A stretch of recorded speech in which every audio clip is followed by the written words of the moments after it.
This letter received from Top of the World, which I think is that really obscene condominium complex over in the general Clearwater area where all the buildings are of some really pseudo different architectural design that for some bizarre reason appeals to people basically over 70.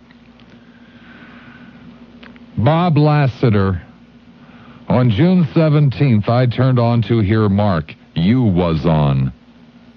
And I only listened for a short while, and off you went, as we always do at night. Since school is out and little children listening, you said in 1/2 hour, piss 3 times and asshole.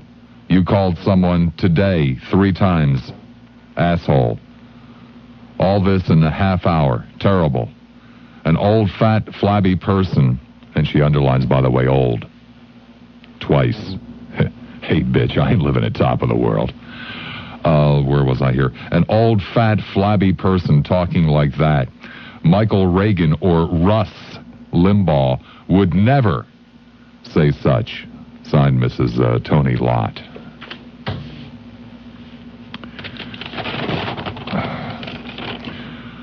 This one from Sun City Center. Gentlemen, since we are longtime listeners of Rush, at least he got it right, Rush Limbaugh, we keep all of our radios tuned to WFLA and as a consequence oftentimes listen to some of your other programs. We have always found most of them sensible and worthwhile until lately. The reasoning behind your evidently latest edition, The Don Larson Show, is an absolute mystery.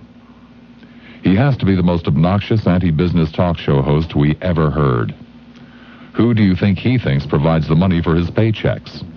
He has an extremely dirty mouth, an unusually abrasive personality, a sharp tongue, is unbelievably pig-headed, and has very little tolerance for any opinions other than his own, not to mention his discourteousness. We realize that the FCC is probably one day going to be on every station's back to put a liberal on the air to give equal time in opposition to any conservative talk shows. Believe me, it hasn't gotten good yet. If you hired Lassiter to create that equality, you may be pleasing the FCC, but you're certainly turning us off, and I suspect many other of your patrons as well. We not only will not listen to his show, but we won't buy any product advertised while he is on the air anyway. Asshole, if you ain't listening, how are you going to know what not to buy? Yeah, this really had the boss trembling in his boots. I came in here tonight, he's waving this letter around, saying, Lassiter, what are we going to do about this? I said, well, first of all, boss, what did you hire me for? He said, to blow out all the old farts at Sun City Center and Top of the World. I said, okay. And then he said, but he's not going to patronize any advertisers. And I said, he doesn't know who the advertisers are.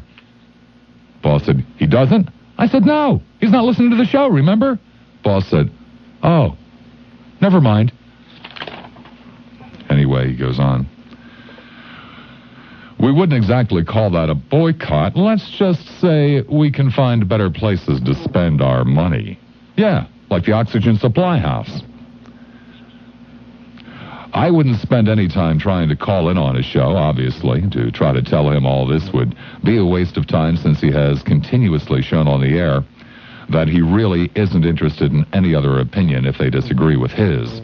A survey of your audience would probably show you that this choice of employee really wasn't a wise one. Very truly yours, Jack and Jean, whatever the hell their last names are. Sun City Center. Copy to Lassiter. Oh, Jack and Jean.